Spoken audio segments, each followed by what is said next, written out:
Milestone school and কলেজে বিমান দুর্ঘটনায় আহতদের সবশেষ অবস্থা জানাতে জাতীয় বার্ন ইনস্টিটিউট থেকে যুক্ত হচ্ছেন সহকর্মী আরিফুল ইসলাম।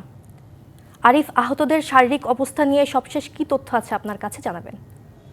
সঙ্গীতা, শুরুতে একটু জানাতে চাই, যেহেতু আপনি কিছুক্ষণ আগেই যে প্রতিবেদনটি পড়লেন সেটা হচ্ছে যে একজনের মৃত্যু হয়েছে গতকাল রাতে ঠিক 2:45টায়, তাই দাঁড়ালো হচ্ছে 35 জন মৃত্যুর সংখ্যাটা। এবং কি আরেকটি বিষয় জানিয়ে রাখি যে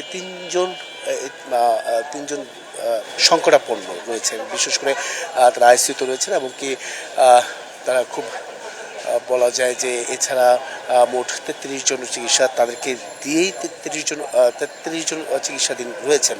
এমনকি আহতদের যে বিষয়টা আপনারা জানতে চাইছেন, আহতদেরকে আমরা দেখতে পেরেছি বা আমরা যতটুকু জানতে পেরেছি চিকিৎসকদের কাছ থেকে, তারা বলছেন যে আহতদেরকে সব দিক থেকেই তাদের যাতে করে চিকিৎসাটা সুব্যবস্থা হয় সে বিষয়টা, এবং কি তাদেরকে সময় মতো সময় অনুযায়ী তাদেরকে চেক আপ করা বা তাদেরকে দেখাশোনা করা সেই বিষয়গুলো কিন্তু করছেন চিকিৎসকরা। এছাড়াও আপনি জানেন যে যেহেতু এই আহতদেরকে দেখার জন্য বা চিকিৎসা প্রদানের জন্য, সেবা প্রদানের জন্য কিন্তু দেশের বিভিন্ন প্রান্ত থেকে চিকিৎসকরা এসেছেন। বিশেষ করে যদি আমি বলি চীন, ভারত এবং কি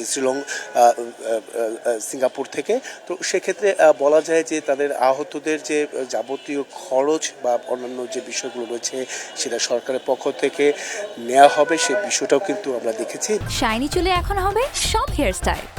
সিল্কোর দ্বিগুণ শাইনি চুল প্রতিদিন বা জেনেছি। এর পাশাপাশি যদি আপনি বলেন যে আহতদের আত্মীয় স্বজন, তাদেরকে আমরা কয়েকটি জায়গায় আমরা দেখেছি, তারা আসছেন তাদের পরিবার, তাদের যে যারা আহত হয়েছে তাদেরকে দেখার জন্য। আরেকটি বিষয় জানিয়ে রাখি যে এখানে বলা যায় যে এখন পর্যন্ত প্রায় 38 জন ছাড়পত্র পেয়েছে। বিশেষ করে এখানে চিকিৎসা সেবা নিয়ে তারা কিন্তু বাড়ি ফিরে গেছেন।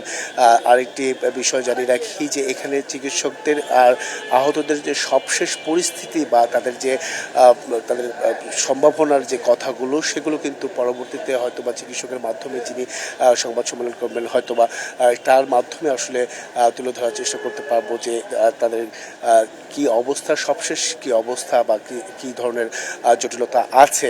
তো এই ক্ষেত্রে বলা যায় যে তিনজন যে খুব গুরুত্বপূর্ণ মুভমেন্টে আছেন, বিশেষ করে সংকটাপন্ন আছেন, তাদের অবস্থার বিষয়েও কিন্তু আমরা জানতে পারবো। সেই বিষয়গুলো কিন্তু পরবর্তী সংবাদ তুলে ধরার চেষ্টা করবো। সঙ্গীতা, এই ছিল কিন্তু সবশেষ। আরিফ, ধন্যবাদ আপনাকে।